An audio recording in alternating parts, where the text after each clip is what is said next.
Welcome to History and Politics with Dr. Brovkin. Today, my dear friends and subscribers and visitors to my channel, I have a special edition. Today, we're not going to talk about everyday politics and what's happening right now, but we take a historical approach. Moreover, this program is in the form of the interview. I was asked very many interesting questions, and my hosts belong to the left wing of political spectrum in Britain. As you could see, as you shall see at the background, there's a slogan, "No to NATO." And of course, on many, many other issues, they are on the left side of the British politics. Quite interesting these days now, in terms of the political crisis Britain is going on through right now. But back to our program. We have two parts, and today you will hear the first part. And the first part is focusing on Vladimir Putin. And the way I want to frame it is that there are two questions we shall consider today. One is, why is Putin loved? And why is Putin hated? And the best way, I think, historically to look at it is recalling a famous book by Niccolo Machiavelli, The Prince, where there is a famous chapter: is it better to be feared or is it better to be loved? So I talk about Putin, and not only about Putin, but most importantly about the background to how he came to power, the terrible 1990s, and who was in power, the apparatchiks, the reformers, this kind of chaos that reigned in Russia in 1990s. And then we move on to the earlier period, the Soviet Union. What was going on? Was it a superpower? Was it a backward power? What was it backward in, and what was it advanced in? And then we go even further and discuss what was the nature of the Bolsheviks, something that I focused a lot and wrote 3 books about, on the Civil War, on the British-French intervention in the Russian Civil War in 1919, and many other issues. So this is what are the questions that you will hear today. And then in the next part is totally devoted to the war in Ukraine. That follows in part 2 later on. So there we are. Welcome to the show. Yeah, let's go. The recording started. Well, first of all, Professor, thank you very much for your availability and patience, and to making this time for this interview. As a first start, I'll start very easy with a very easy question. If you want to make a brief introduction of yourself, to give a bit of context in this interview. So please go ahead. Well, right now I'm a retired professor of Russian history, and I live in France. But I lived in many countries. I was born what was called then the Soviet Union, and at the age of 22, I went to the United States, and I finished Georgetown University, Princeton University, became a doctor of philosophy, which means a professor of Russian history. And at the height of my career, I was associate professor of Russian history, at Soviet history, at Harvard University. And then there were several other important jobs and American University. And then I was a visiting professor in Russia in 2000s, early 2000s, for 5 years. I returned to Russia as an American, taught in English at the Russian University. And then I taught in Morocco, and then in several high schools in United States, in Houston, in many, many places. But right now I am here in France. And I wrote a lot of books on Russian Soviet history, actually Soviet history. I was always fascinated with the idea of communism and what it meant. And it meant different things to different people at different times. This is why I found it so interesting. And my latest book is From Vladimir Lenin to Vladimir Putin, Russia in Search of Its Identity. It's published in England by Routledge. And this year, they will release a translation in Portuguese. So this is why I'm very happy about the book is doing well, and there are a lot of British readers.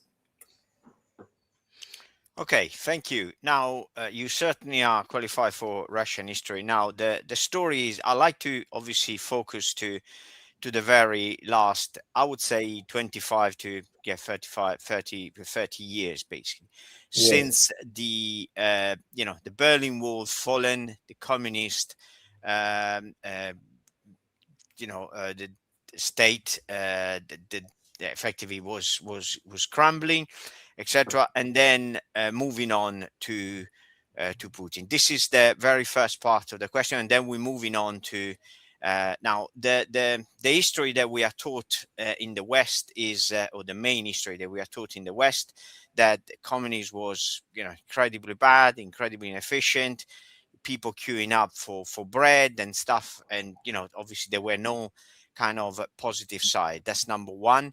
And number two, when it crumbled, everybody was incredibly happy for democracy, but then for some reason the project didn't go as well, and then came this really bad guy Putin that was kicked out pretty much half of the Western businesses to taking back some properties from them, and then for some reason now Russia is under dictatorship. Nobody can speak, etc. So if you like to focus on the very first part, and then we're moving on to the second part, as in kind of the present day yes, Russia. Thank you so much, yes. Professor.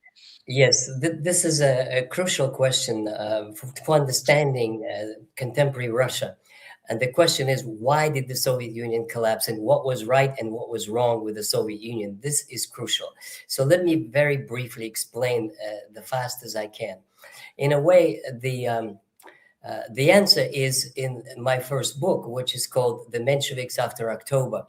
And that's about the dispute between the socialists, the social democrats, and the communists, the Bolsheviks. And the dispute was on the nature of socialism. Now, the social democrats, the Mensheviks, argued that to liberate the working class or to make the conditions of common people better, you don't have to destroy private property. Private property is okay as long as it serves the majority of the population. Now, the Bolshevik Leninist approach was you kill the capitalists, just as simple as that. Just get rid of them, overthrow them, and nationalize everything into one property by one government, as was called all people property. Now, in fact, it wasn't all people, it was the party that became the biggest owner of everything. Now, Stalin made it even worse by not only just banning private property, but just kill the kulaks. This was the tragedy Russia never recovered from. Essentially, hundreds of thousands, millions of people, peasants, were deported to Siberian camps for the only reason that they wanted to sell with profit. This was the biggest tragedy of Russian history. But that explains what happened later. What happened later is the Soviet Union was prospering in some areas and was declining in other areas. Anything that concerns production of consumer goods and profit for common people was totally relegated to nowhere. But where the Soviet Union was exceedingly doing very well is in other areas, such as industrial production, technological progress, space program, missiles and tanks, which would a complex after what they suffered in World War II. Education. Russia had the best mathematicians and scientists and everything else. So this is why it was such a crooked society. On the one hand, it was one of the most advanced. On the other ones, it was the most backward. And the backward one was consumer goods and areas of creativity by local people who could have flooded the market, and they did flood the market in the 1990s. So this is one thing. The second thing, the West major mistake is that they believe that the Soviet Union collapsed because the West won the Cold War. This is such nonsense. It's total incomprehension what went on in the Soviet Union and in East European countries. What went on is that the Russian advanced public, the educated society, started to believe in Western values of they took at face value that there should be democracy, that there should be responsibility, that there should be fair elections, that there should be competition, that there shouldn't be one party dictating what you could read, what you could say. There should be freedom of speech, freedom of religion, freedom of this and that. That's a Russian advanced society believed in this.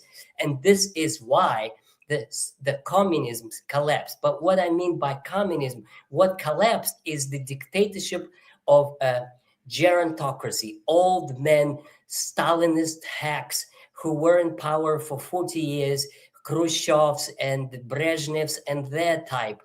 Their power collapsed.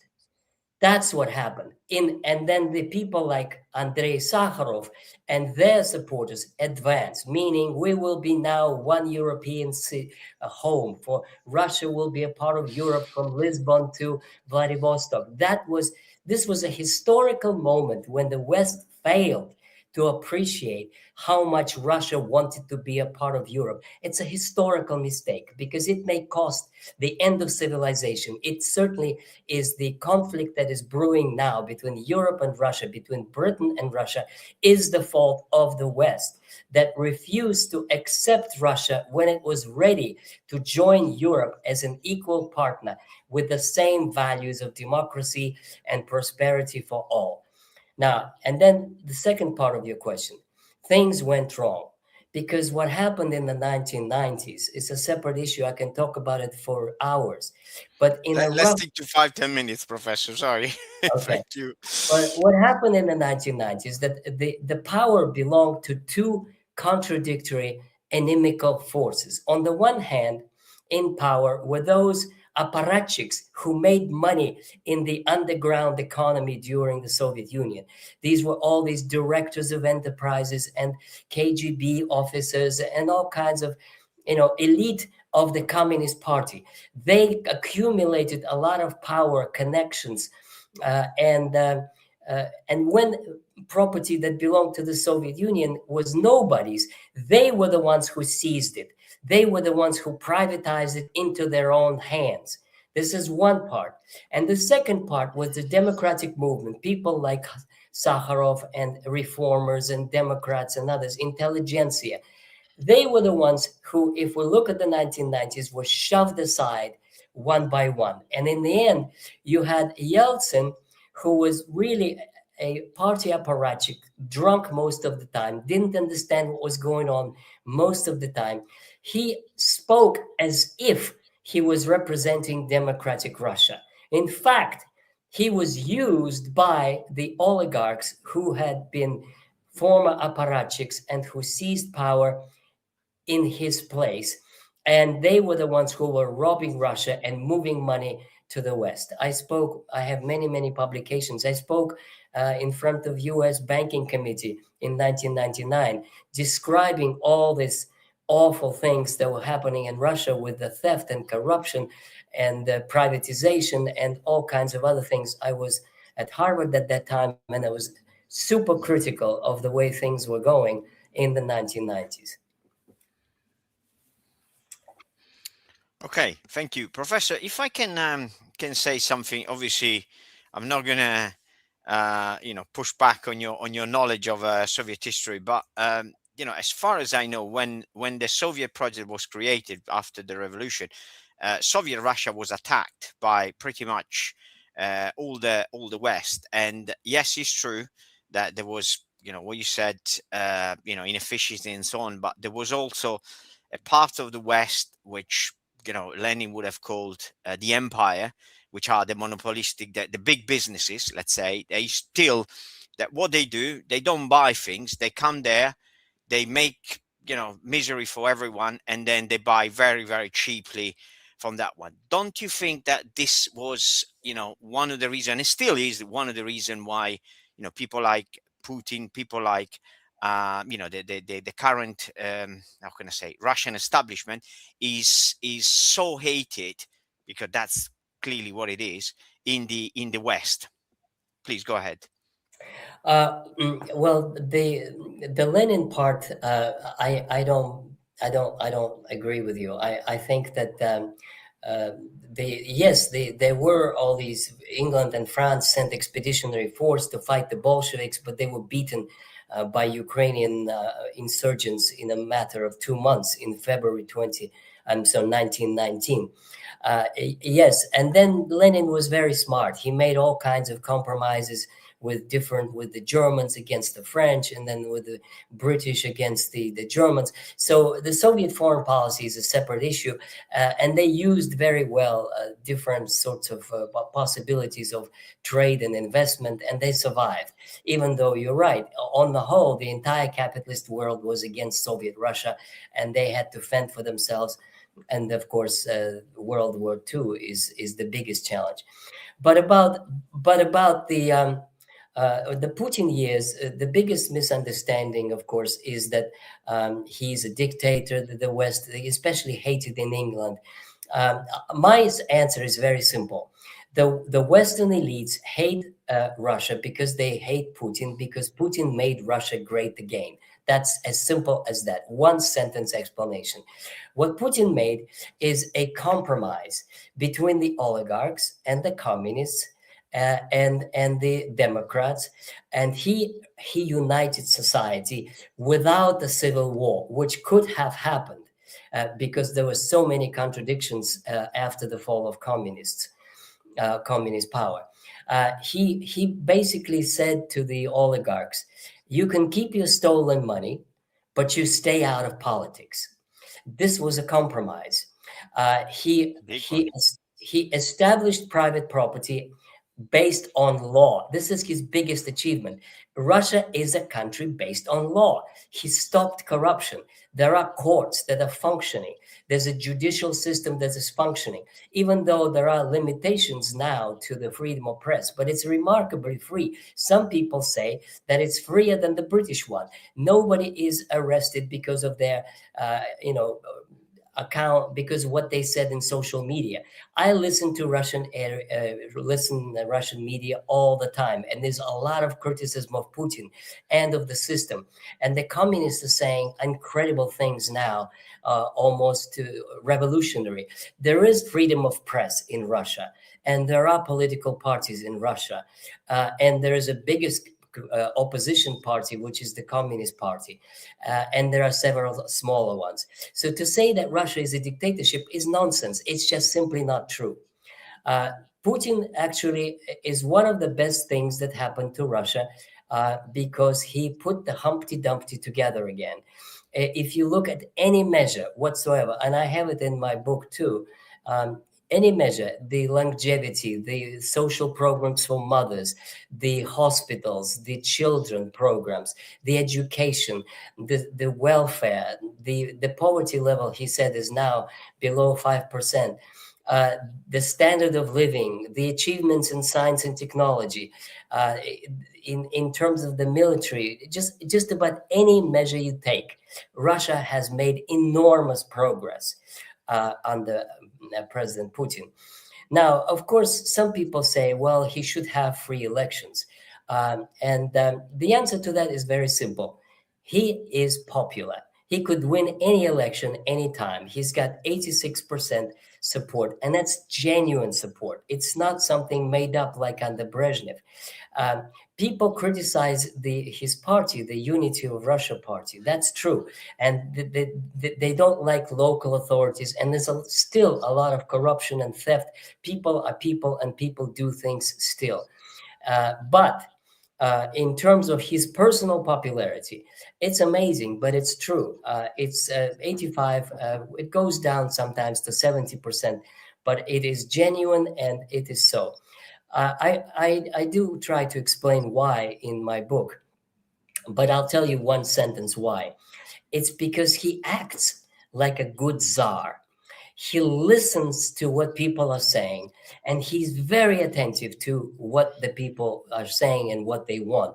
And he has this amazing quality of appealing to people so that they believe him. And he has 4 hour call in conference that everybody is looking forward to, like in December. And there are thousands of questions that people send to him, and he's answering. And this is, one of the examples. People ask all kinds of things. Why did the kindergarten in such and such a province close down? And why didn't they Putin, you pay mean? Putin? Yeah, he would know. He knows. He takes care of it. He calls immediately the governor online and says, "You have to do this. You have to do this." His capacity to know the minute detail. People ask him about, the rail tickets and about why this is not functioning and why that. He takes care of everything. I mean, like if you ask an American president, what is like they did once, George Bush, how much is a gallon of milk? He wouldn't know. If you ask Trump, why did the kindergarten in West Virginia close? He would say, that's not my Sorry, competent. I'm laughing, but it's just you're But, talking about America, but I doubt that any prime minister of any Western country like what is a but you train see, ticket? What is like? but but Putin does. You see, he knows. He knows, and he takes care of it. And he has this huge apparatus of. I wrote to actually his office once. I wrote to his office and said, "Why is my book not translated into Russian?" And they got a response. And they Wow. gave me an address. They gave me an address of a publishing company that I should contact. So it's incredible. Anybody could appeal to. All you have to do is write Putin, Kremlin, and it will get there. In other words, he has this personal capacity to relate to people, and this is the secret of his success. In addition to everything else I said about how well Russia is doing, and the Western elites are envious. I think they're envious that Putin is and Russia is doing so well. Americans cannot believe that in 20 years, Russia, that was nothing in the 1990s. They thought, oh, this is it. We've done it. We made it. We destroyed the Soviet Union. We won in the Cold War. And all of a sudden, Russia reappeared with force in such a way that the Americans just can't believe it in terms of military might that Russia has with these hypersonic missiles that Americans still don't have. And the capacity to, and of course, nuclear. No, nobody. I hope nobody ever uses it, but Russia does have it, and have more and better than the United States. So this is why I have a video that is very popular, which is called "Why the U.S. Elites Hate Russia," and there I explain in a little more detail what also happened is that after Russia in 2003, together with France and Germany, with Schroeder and Chirac, blocked UN resolution criticizing the United States for the attack of Iraq. This is the time when American elites decided this is unacceptable, because what they faced is is a possibility of united front of major European powers, Germany, France, and Russia, blocking American decision to invade Iraq. This is the moment when they decided this is too much. We have to stop Russia. And from then on, the conflict is just escalating from the Munich conference of 2007, and then the decision to accept Ukraine into NATO 2008, Romania, and then the conflict in Georgia, and then the 2014 coup d'etat in Kiev, and on it goes. But this is basically a power struggle between rising Russia and the United West that is appalled, terrified, and this is the source of incredible hostility to Russia in Britain and in the United States.